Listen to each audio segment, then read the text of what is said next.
Today is Thursday, Parashat Vayigash, and we're learning from the parasha an important idea having to do with prayer in general. The pasuk tells us about Yaakov meeting Yosef after 22 years that they hadn't seen each other. A father and son coming together. What an emotional moment. Yosef had gone through so much through those 22 years, being sold as a slave, being the assistant to Potiphar, then being thrown in jail, and then many things happen, and then afterwards to be now the second in command of the Egyptian empire, and that very moving moment when Yaakov and Yosef are about to meet. Yaakov, for all those 22 years, thought that his son was dead, to discover then that he's still alive and he's such an important position in the government of Egypt, and they're about to meet, and that's a very, very moving moment. And the pasuk says, "Vayesor Yosef merkavto vaya'al likrat Yisrael aviv Goshna." And Yosef harnessed his chariot, and he went up to Goshen to meet up with his father. Vayera elav, and he appeared to him. Yosef appeared to his father. Vayipol al tzavarav, and he fell on his neck. Vayevk al tzavarav od, and he wept, he cried on his neck, on the neck of his father, excessively. And Rashi makes a comment here and says, Hirba ve'osiv bivchi yoter al haragil. Yosef cried excessively on meeting his father. Aval Yaakov, but Yaakov, lo nafal al tzavere Yosef ve'lo neshako. He did not fall on the neck of Yosef, and he did not kiss him. How could that be? He loved Yosef. He was so happy to finally come to meet him. He must have been very moving emotionally for Yaakov, yet he didn't cry, he didn't kiss him, he didn't fall on his neck.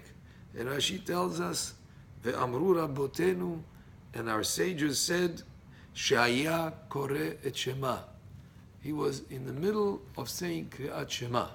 And since he was in the middle of praying to Hashem, of saying Kriyat Shema, he could not, in the middle of that, when a person says Kriyat Shema, he dedicates his love to Hashem, he could not, in the middle of that, switch his attention to his son, even though that was a very moving moment for him, for sure.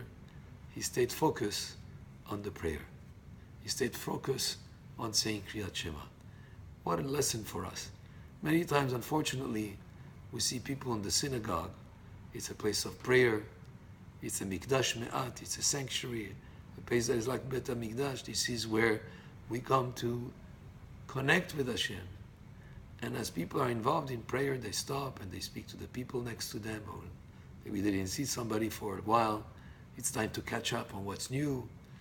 And it's something that is not good. You know, people have to be very careful, because in the synagogue, by way of comparison, our sages said, what if you were to meet an important a president of a country, the king of a country, and as you come there for a meeting with him and you're about to communicate with him, instead of speaking with the king or being involved in a conversation with him or asking whatever you wanted from him, you pick up your phone and you answer it, or you get involved in a discussion with a person next to you, that will be an affront to the king. That will be very disrespectful.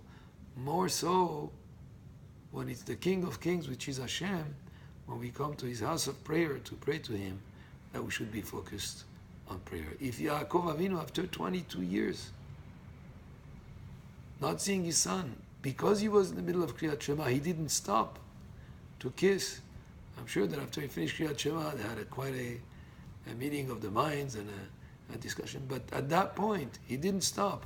More so, us, when we come to a place of prayer, that we have time until after the prayer. During Kiddush, you can catch up with your friend on what's happening in your personal lives. And there's even another aspect. Some people that I've seen sometimes open a book of Torah and learn Torah in the middle of Chazarat HaShaliach Tzibur, for instance. That's also is something that is asur. It's forbidden to even learn Torah when you're in the middle of prayer, and let's say you have to answer Amen to the Chazara of the Amidah. So important it is that when we're involved in prayer, we focus on prayer, and it's a great merit for a person to be careful with that. And if the person next to you wants to engage in a conversation, you can just by way of hint tell him, even not verbalizing it, hinting to him that you can catch up after prayer, but not during the prayer while the prayer is in progress. And sometimes I see people even in the middle of Kaddish, when it's a very important prayer, people should answer Yeshemeh Rabba Mevara. Instead, they might be involved in answering or being involved in a conversation. Person has to be careful, even when we're tempted, even when we feel comfortable in the house of Hashem, in the synagogue. It's like our home, we feel comfortable, and we might be involved in conversation or extracurricular activities. The halakha is, you refrain from speaking, refrain from being involved in any other conversation except with your communication with Hashem through prayers.